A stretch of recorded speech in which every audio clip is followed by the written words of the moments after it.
Thanks, Reza. Hello and welcome back, everybody, to today's episode. And welcome to the show. Thank you for being here. Welcome to the Reza Naqvi Podcast. Hello and welcome back. Thank you so much for joining us today, Mishal. Thank you. Well, people who don't know, Mishal, president of Airlin FBO, Airlin executive, based in Fujairah. Tiny little recap. We sat down with him last time. We covered a bit of his life story, how he decided to open the FBO. Today will be industry specific. We would like to understand in, of course, layman's terms, because we want the normal public to know how an FBO works. So let's dive in. Sure. We will start with in plain English. Tell me, Mishal, FBO is a luxury hotel or a private gas station? I can't even say it's neither. It is basically a place where an aircraft, they come in. We handle it end to end.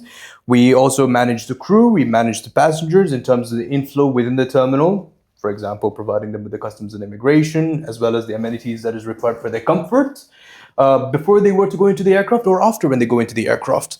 So, and we also take care of the other further amenities before or after, way beyond the terminal, which is, for example, arranging their concierge services, as well as their hotels, accommodation, transport. So in a nutshell, an FBO is a VIP airport. It is a VIP airport. Perfect. What is the absolute fastest time you've done a turnaround? Great question. Is there any specific aircraft type that you have in mind, or? The quickest as per the category of the aircraft. Okay, so for a cargo aircraft, let's keep it to the biggest starting. We have done a turnaround time for an Illusion 76 at approximately 45 minutes, including with the fuel. Very nice. Which is, aircraft came in, they had to do a technical stop. They came in, they had the fuel bowser on standby, provided them with the fuel, whilst the captain and their crew, they came in, had a rest, had a cup of coffee, and then they left. So we did that within 45 minutes. And for a private jet, the quickest one we had done was approximately 20 minutes. Wow. Interesting. Memory, yeah. Craziest request a VIP passenger has ever made. So this is quick fire. You don't have to think too much. You just need to tell me what is the craziest one you've come across. Craziest one, passenger ordered close to around one passenger. It was only one solo passenger traveling. Yeah. They had an order from McDonald's that they requested through us that was enough to feed 50 people. Wow. Like that many McDonald's. I mean, he was going to Europe, so I didn't understand why did he need that much McDonald's from Europe, but I don't know, maybe Make Arabia was probably tastier here than there. So possibly. This is an interesting one. How many liters of fuel does a large private jet require? Interesting question. I don't really know. Yeah, because I'm sure there's difference. So let's talk about ultra long range. Let's say G650. So G650. So to be very honest with you, I am not very well versed in the fuel business. Yeah, exactly. So you need to check with the ops team. Actually, as a matter of fact, the fueling team does take care of it. Yes. So we do have a specific department for fuel who does request these services. Now, I'm not too sure about the 650, but I do know for the G5, they have taken on average around, I think, 20,000 liters, I think. So I think... Very interesting. But do not quote me for this because, again, I just leave it to my team and they do handle it. Fair enough. I just take care of the big picture things, so... The biggest misconception normal people have about private flying. It's too expensive. Is it not? Well, it is, but again, what is expensive? Time. Time is so much more valuable, right? For the people who do not have the time to be able to go through in the commercial terminal, for them to sit down in those steel metal chairs, for them to be able to wait in lines at the customs and immigration, for those who don't have the time for that, private flying is so much easier because it is at your convenience. I mean, come on, Reza, you're a charter broker. I'm sure that... Not just. We are now on the operator side. Absolutely. Sorry, you're an operator broker. So... No, even we source private jets because we don't operate private jets. The smallest one we operate is a 737-500. Big boss things. Sorry. We have two standing on the apron outside. That is true. There's a 747 and a 777. Both we like to park them in Fujairah. That is true. Alrighty. Because the last question from this segment. What is the coolest plane that Airlin has handled? Or let's keep it more, a coolest flight. Okay, so we've handled quite a few. I mean, we had one of those really old Cessnas come by. Like that was probably in the 1980s that flew in directly from, I think it came in from Australia, if I'm not wrong. So this was about a year back. But that was really, really cool. I mean, we even took photos with the captain. I'll probably will share a photo with you, so maybe we can have it in the screen in front of us. So we did that. But probably one of the coolest aircrafts that I've always wanted to handle since I actually got myself into JetX was the Illusion. Because I was never able to see an Illusion in person. Especially, you know how the cockpit looks, I mean, the nose of the aircraft looks like, right? So the navigator sits like right below the radar of the nose. And I mean, there's no specific radar per se. It's a very small one, but unlike the modern big aircrafts like the 747s or the 777s that you have, or even the 737s, it's quite a big radar. But the Illusions, the navigator sits below, so right below the radar. So it's like they have the complete, panoramic 180 view of what is happening on ground, especially when they fly. So they see the clouds, they see whatever stuff that is actually right down, which is very rare to see. And I want to witness that. I actually want to really handle that aircraft. And I was able to manage it here in Fujairah. So it's a blessing. And that's actually a regular customer of mine. They keep flying in at least 2 or 3 times a week. So you told me right now you handled it very, very recently before when we were just talking. Now let's start. So Airlin FBO, Fujairah. Why Fujairah?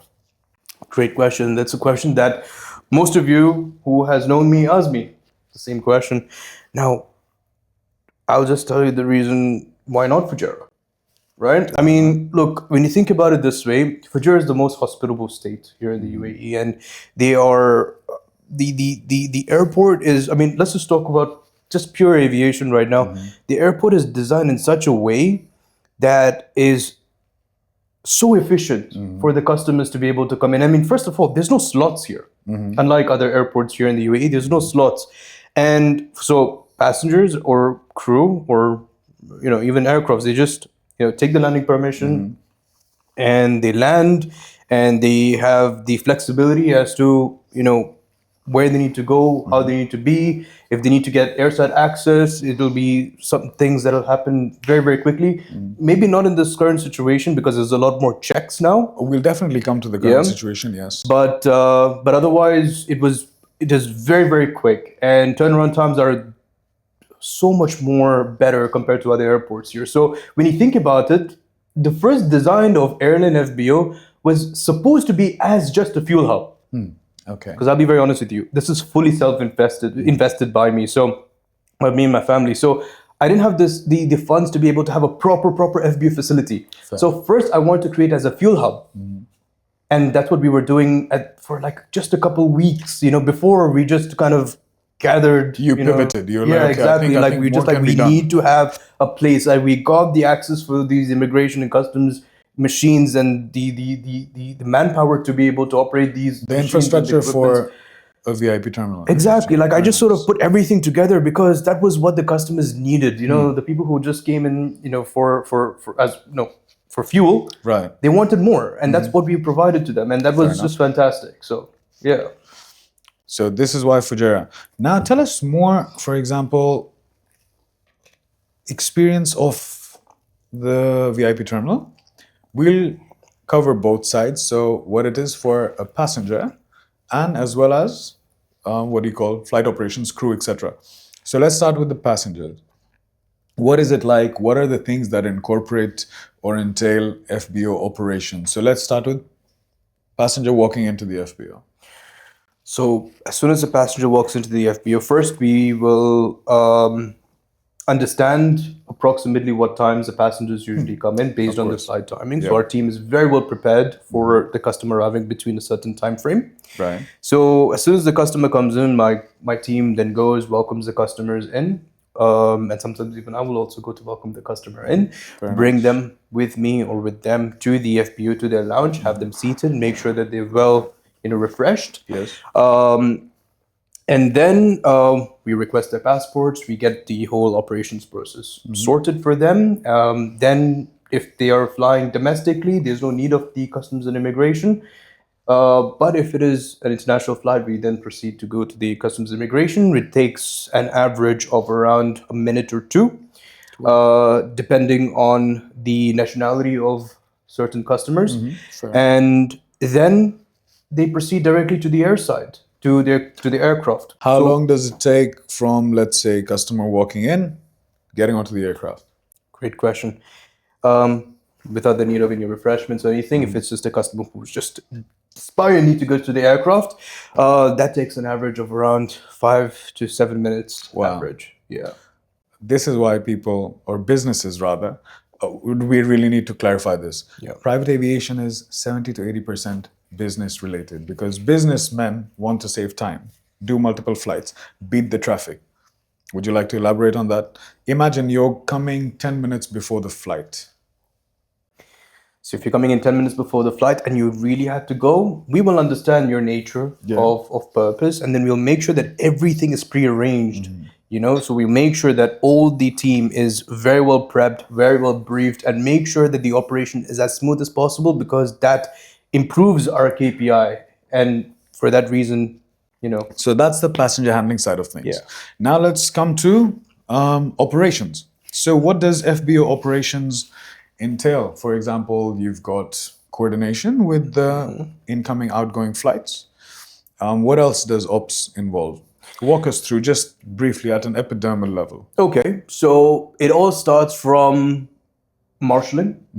First it's permits first, of course. Right. Permits, aircraft comes down, we have the fuel bowsers on standby, we have the marshalers, right on the stand. We make sure that everything is ready. So there's a lot of vertical and parallel communication happening simultaneously. Correct. And because of the support that we're receiving from the airport, we have a direct line of communication. So it feels like, we're just meeting up face to face and be like, hey, by the way, we want to receive this parking stand. Please make sure that your team is ready. Please make sure that, whatever equipment that is needed is there.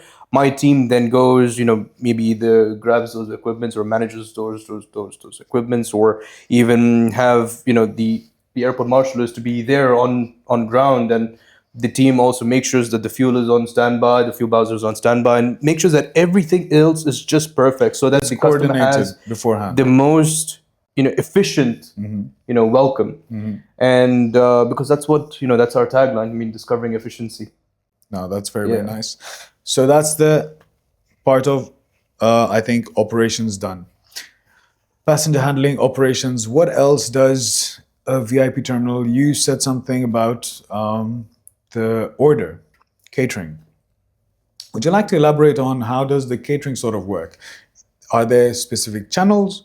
For example, people want to order something other than the standard catering.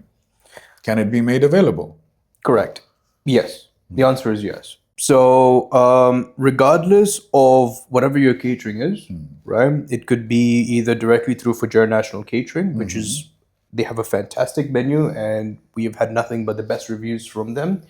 But if you want to have something that is a bit more specific, or that is a bit more, for example, kosher meals and stuff like that. Right. Something specific. Exactly, something very specific. We have a relationship directly with certain restaurants who can provide them so. Right. So we contact them, we forward the crew the menu, they select whatever they need to go. We then accept the item under the management of Fujairah National Catering, just to make sure that the food and safety is up to standard. Followed. Okay, fair. Exactly.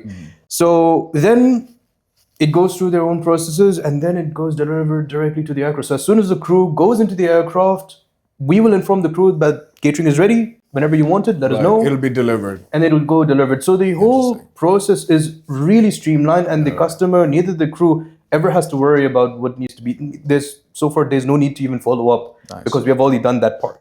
Right. So, our operation as Airlin FBO, we do it end to end. We don't do things halfway and the crew does the remaining things. Fair enough. Keep it as much as we take the responsibility from the crew as much as possible, and then we deliver it to them. Exactly. Fair enough. As part of the terminal building, now you need to manage. Let's talk about Operator side, their experience. You have a crew lounge. Of course. So, as a matter of fact, this podcast is being hosted in our crew lounge. Things have been moved around, but As you can see, it's quite spacious. it's quite spacious. It's a place that can fit in around 6 people. nice. In this area, and sometimes we give this area to certain VVIPs who have things that are very confidential to them, or who just wants to have that privacy that they require from the general public. Right. So our FBO is actually a very close space. It's a building that is outside of the airport. It's a separate area. Right. So with our own parking lot, with security barricades. I mean, you've seen the whole setup. Yes. So we have our own terminal space, but if in case they want more privacy, more, a more closed area where, they need to have, we offer them this space.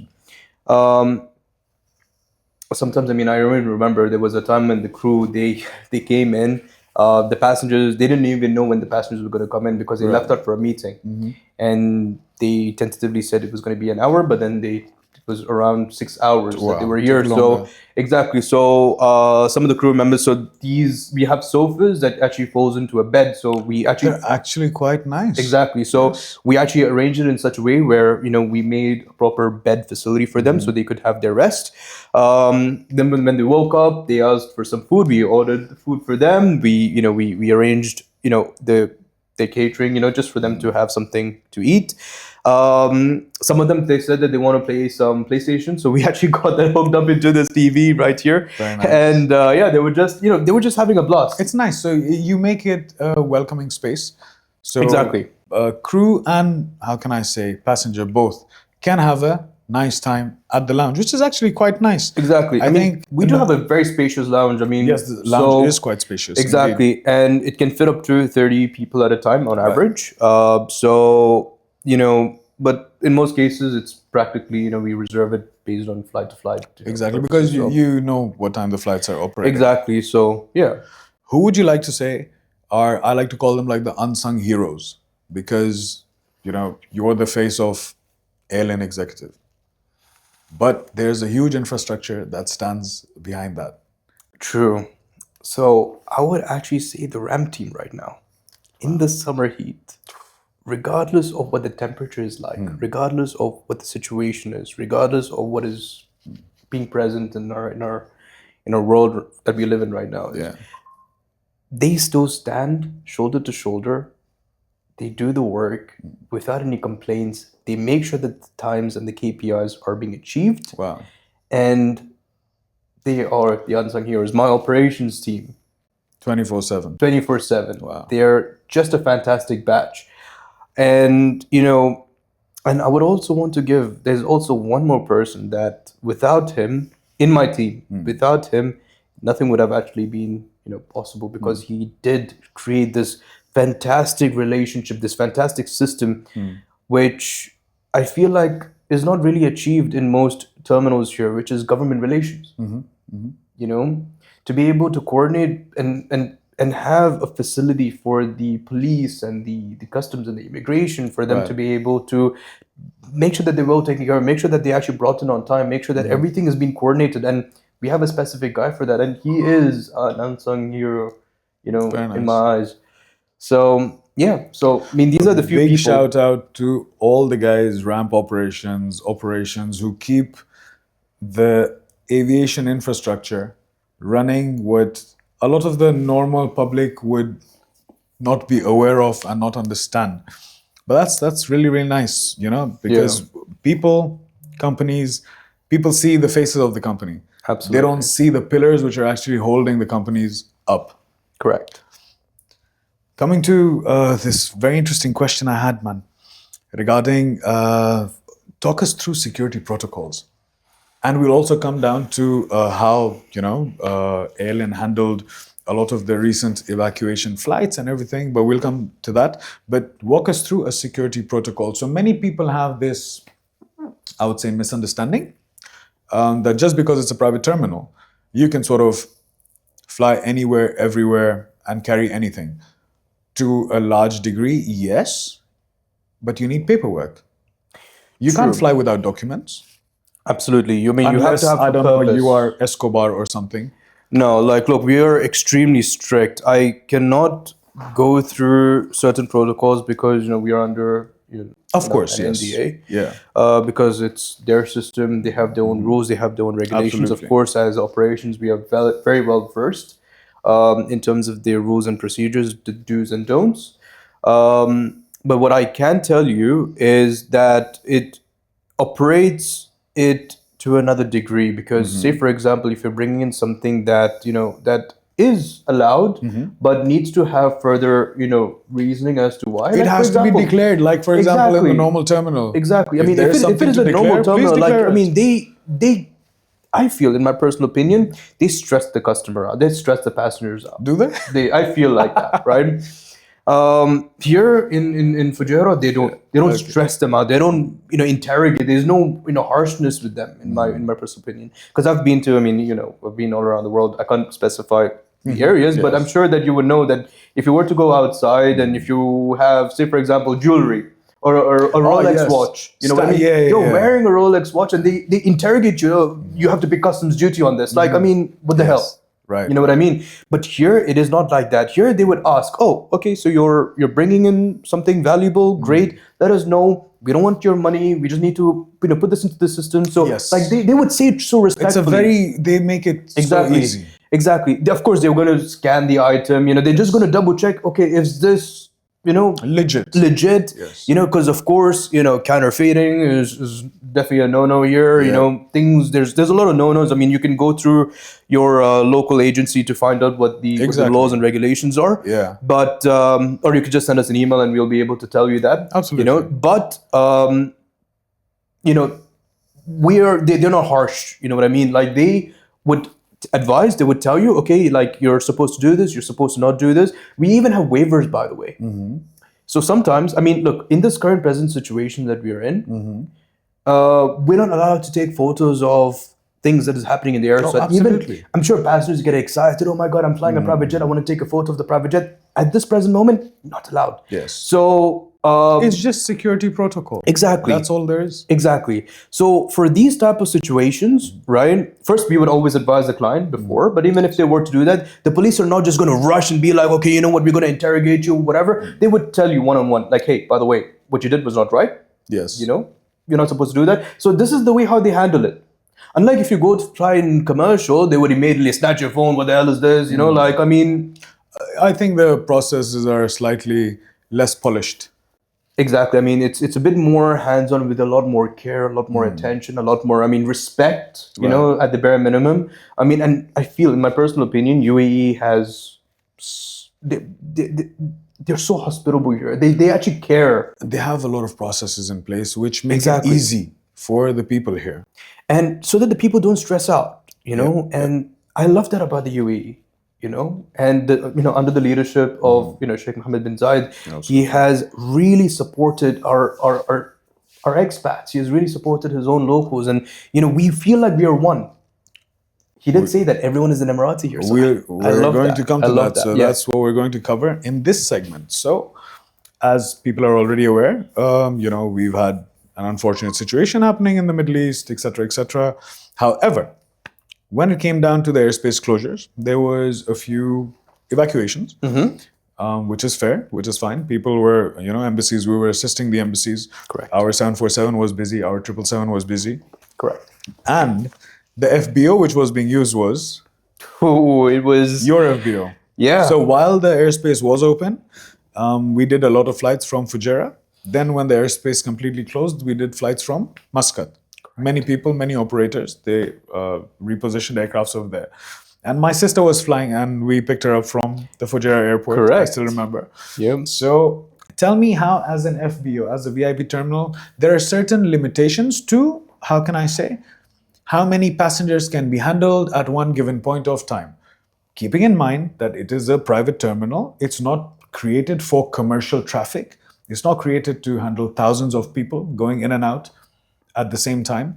However, when the situation arose, I think FBO Airlin handled it really well. Would you like to talk us through how you're managing that traffic coming in and going? Absolutely. So within our protocols, we did have a section where it says that in case if we have like 4 or 5 flights at a given present time, like how do we manage those traffic flow? So for that, if for example we had 60 passengers coming in at one time, which we cannot handle. I mean, no FBO can actually handle unless if you have that whole space. Yeah. No one can really manage it. So, but for us, we were able to manage up to 30 clients at a time, focusing on quality, not just the quantity. We didn't want to push them off. We wanted to make sure that every single person was considered as a VIP. And what we did do was that we started to allocate certain passengers. So passengers who did come in early, but the aircraft was still not here, we did advise them when they were in the car to say that our FBO is currently full, but your aircraft is still not here. Right. So if you would like, we can let you know. We will take their contact details. There's, Fujairah is a beautiful city. You can have a look through. Just have a quick roam around. If you want to leave your baggages here, we have a specific area for that. So we would do all You of that did what processes. you can to make things Exactly. easier. So we did things based on the flight allocation. So we kind of made our own little system. Yep. And it was kind of like we had created our own little slot. You know what I mean? So this aircraft coming in, this passenger being allocated to this area, and that's exactly how we worked through it. And for that, there was no delays. I mean, there was actually, to be very transparent with you, there was only 2 delays, and the 2 delays was sometimes because there was actually an issue with the passengers not having the right documentation for their country. So there was that reason. But whenever we did anticipate delays as well during this time of protocol because it was there in our daily brief. Yes. And during this time, and we did have those issues, we were well versed that, then in that case, this allocation would still continue because this is still having a priority, but there's no VIP that is above another VIP. So we would All are still equals, yes. mutually do it simultaneously. In immigration and customs were still there. They were fully on standby for us, and we made sure that no one was delayed because of it. So They can be delayed for their own personal reasons, Exactly, but not from the operational perspective. correct. Fair. Now, And for that, we did get a lot of appreciations for that from a lot of different operators. we'll come to that as well. Yeah. So, when certain situations happen, often what happens is you need to sort of work outside the framework which is given. The rule book no longer applies, especially in a situation like this. So, was there any protocols which, in my eyes, I think all protocols were not just followed, but amplified to make sure, for security purposes, not just for the professionals, but for the individuals? Correct. Now, how does a setup like a VIP terminal coordinate with the local authorities, coordinate with the ATC towers? Now, again, you see that little ecosystem, the infrastructure starts to come together at that given moment. Communication, working under pressure, working around the clock. Tell me the highest number, let's say, you handled in a day of flights and passengers, and then in comparison to how a VIP terminal usually operates. Okay. How is it like? So walk me through these two parts. So on a daily basis, we average close to around 4 to 5 flights a day. Okay, that would also include GA and cargo. Right. We do not do commercial because we usually have commercial go through the commercial terminal here at Fujairah Airport because it is very well versed and very well structured that way. But during the time of the evacuation, we had close to around 30-something flights on the first day, and then it just kept increasing in number. So the next day it was like 45, the next day after that was like 60-something, and then it just kept going, higher and higher for the remaining of the month. Okay. And then after that, by the time it hit April, it sort of went down. Oh, right. So naturally, of course. So now, again, we were very well aware that there was a situation. All my teams were on very well, they were on red alert, all of them, including the night shift, day shift staff. They were all very well versed that, they may be called any time. But of course, I prioritized them because they were my pillars during this time. like everyone was on call, everyone was very proactive, and everyone did show up and did give their level best. And for that reason, we had, I mean, like I said before, we had countless appreciations because we were really on time, and we really did go above and beyond per operator. We did make sure that all the communications were followed through to our operators, flight support companies, and I believe because Current of passengers this incident which happened naturally and you ended up performing so well, there was a recent award ceremony where you actually got recognition for it. I think this was one of the lead, in my opinion, I believe this was one of the lead causes that, sort of made you stand out. And you ended up, you were nominated for the award and you actually ended up winning it. Yeah.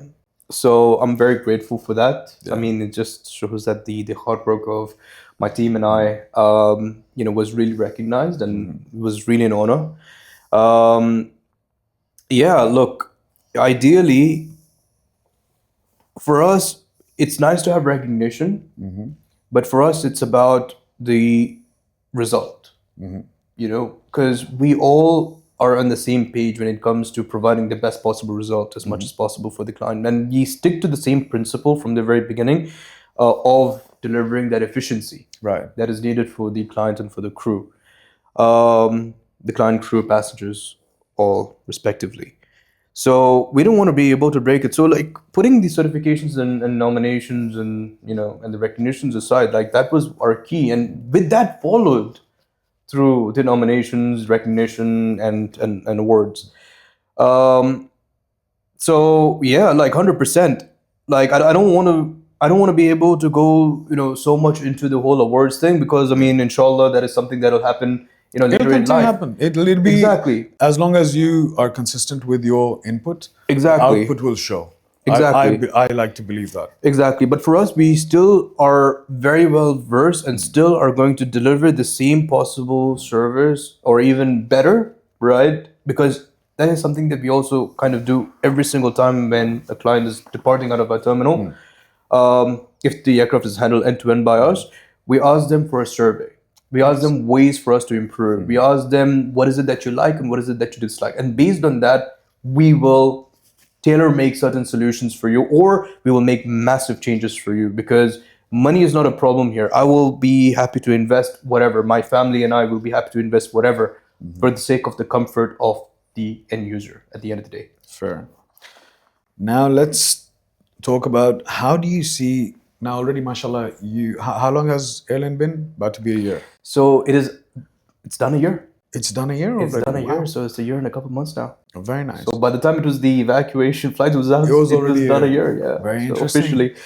So yeah. So now we're looking at talk me through, where do you see Airlin in the next 3 years, 5 years? And then would love to understand, you've got great merchandise already. I can see behind me, got merchandise.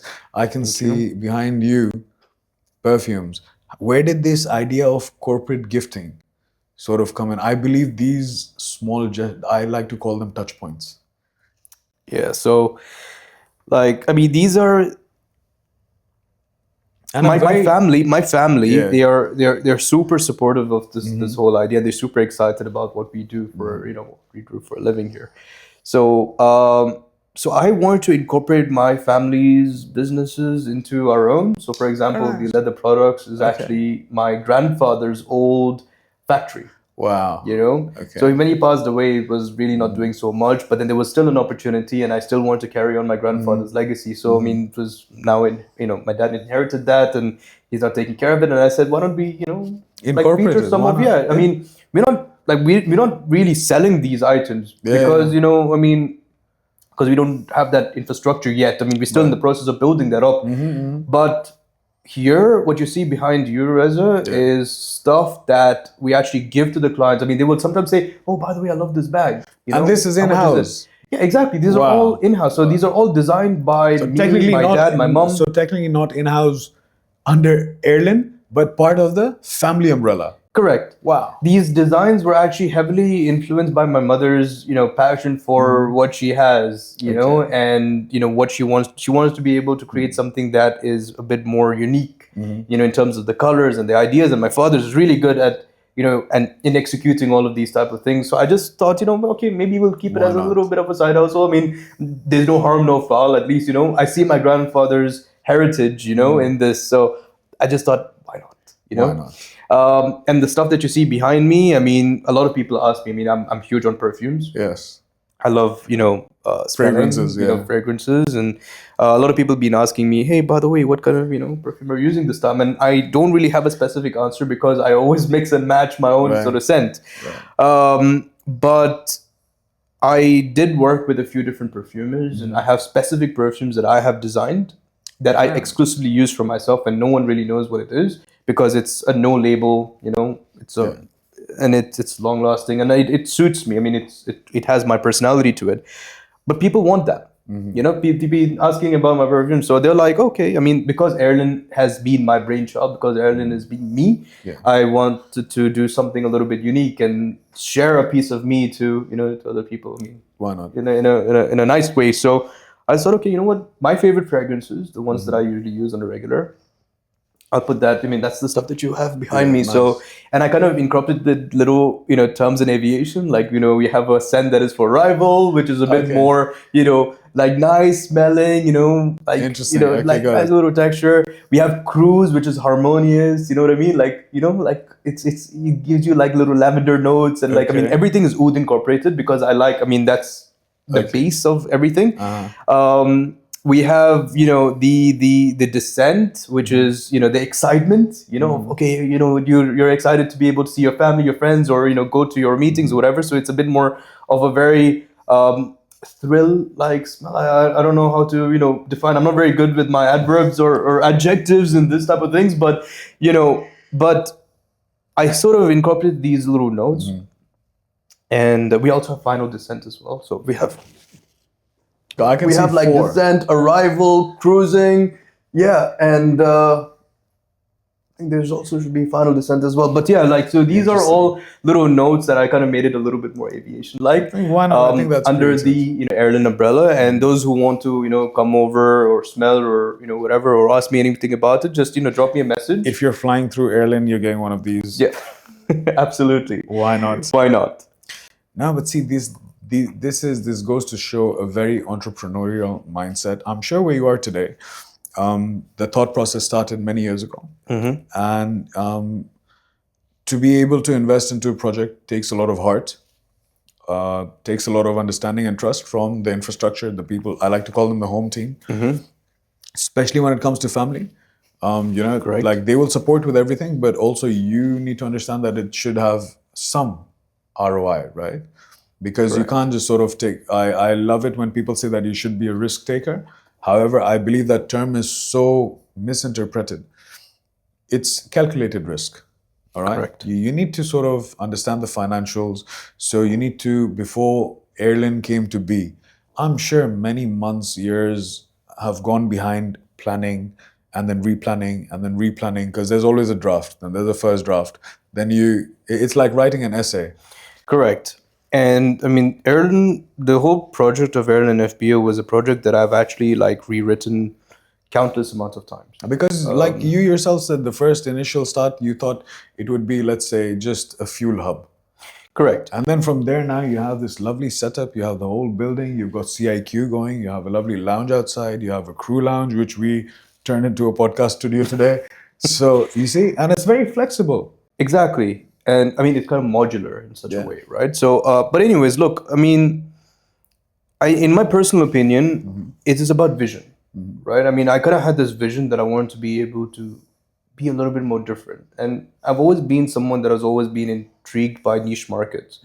Because saturated markets, I mean, you're just like going neck to neck with, your other Red ocean, competitor. blue ocean. Yeah, exactly. Yeah.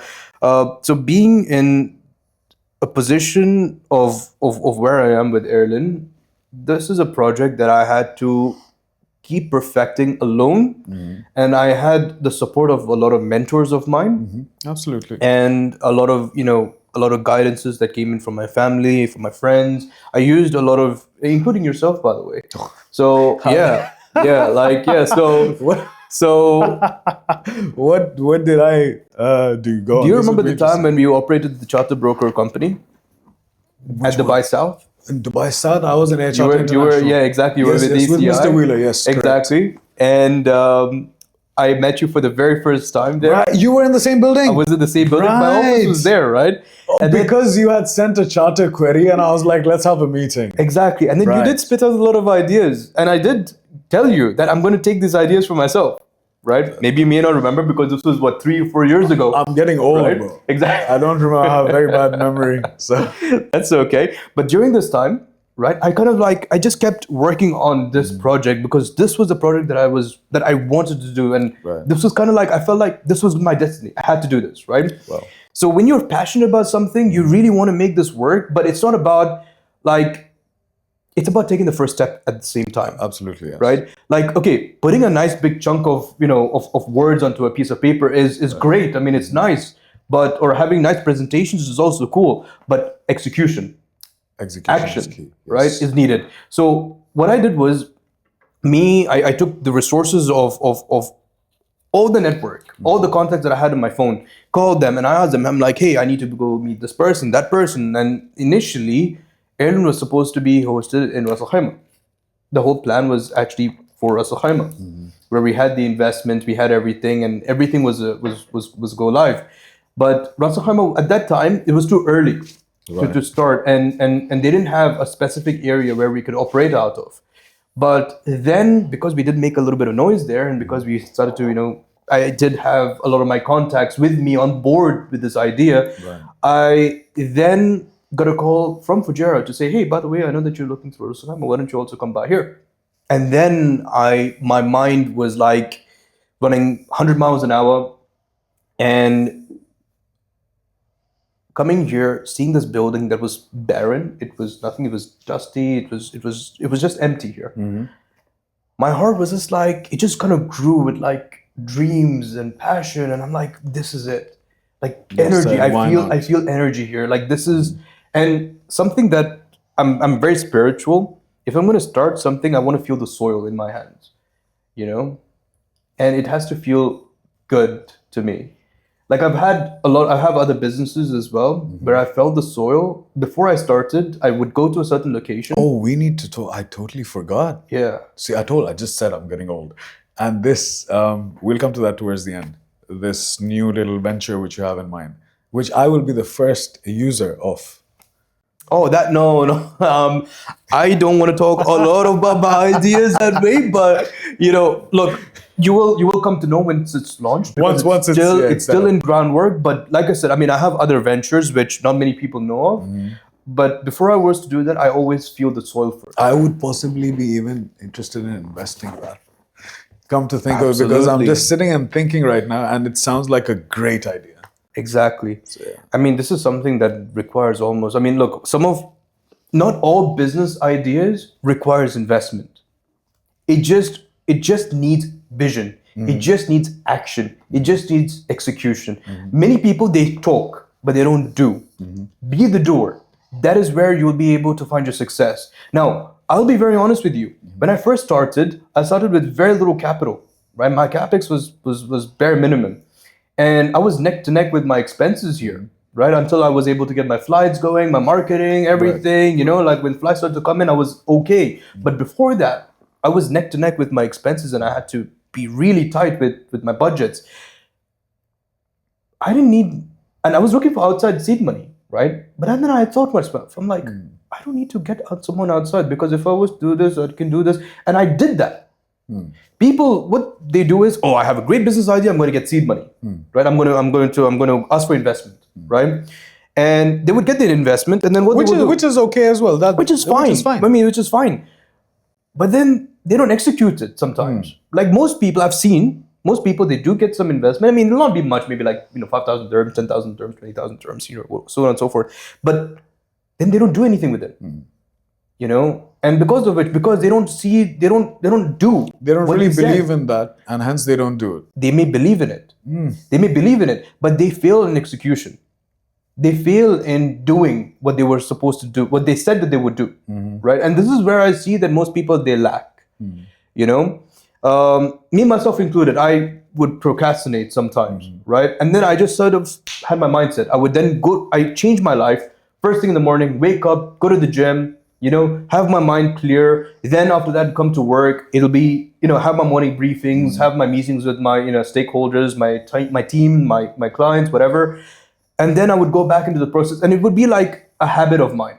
And this way, you sort of have a purpose, and then you sort of know, okay, you know what? I have this much time for me to be able to then grow into another way, or I have this much time for me to be able to then focus on another new business or another new idea, because I can see that money can be made there. I want to do it this way. So think, have it on paper, and then do. Don't just have it on paper and then expect things to do it for you. Right. So that's the difference. So people have to be proactively involved. Exactly. I mean, because the world that we live in is so fast. It's so fast paced, especially living here in the UAE. It's so fast paced, and things can pop up. Like new ideas can be brought up here at any time. Absolutely. It just needs to be done proactively. So that would be. So I think in the next 5 years, we're not just looking at Airlin as an FBO, but I believe that there's few things that will start coming under the umbrella.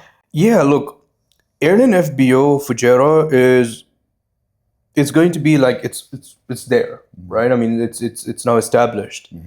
But I'm looking out for Airlin International, alhamdulillah. So I'm looking out for Airlin International, like Very to nice. see FBOs in multiple different locations, to have hangars at multiple different locations. Very interesting. Right? So, I mean, I'm still working on certain ideas, and I'm still speaking to certain, government, people, and still, some investors and certain people like that. But, but for me, like I said, if the soil feels right, is when I will actually execute. For me, area is, good energy is needed for me. Fair enough. So otherwise, I'll just not be motivated. I mean, even if I was to execute it, this happened before to me with one of my other businesses. I did something, but I didn't really feel good with it. But then I still did it for the sake of making some money. Right. And then the business failed, And even though I had other team members and I had, people who were also passionate about doing what they were supposed to do, and I let them run the business, it just failed because I think it was just the energy. I'm coming to that, yeah, because see, I believe something in Arabic, it's something big, where they say maktub. Some things are just written. Yeah. Right? And of course, the input of the individual goes in a long way. Yeah. However, some things truly are written, and as a human, you might feel that at that given moment, why is it not working out? Because the universe has better plans. Absolutely. Yeah. Well, Mishal, at that note, this was a lovely conversation. And pleasure. I'm sure we're going to have much more. We'll be coming back soon with a roundtable. Stay with us. Don't go anywhere. Thank you so much for this one, Mishal. The pleasure is all mine. Thanks, Reza.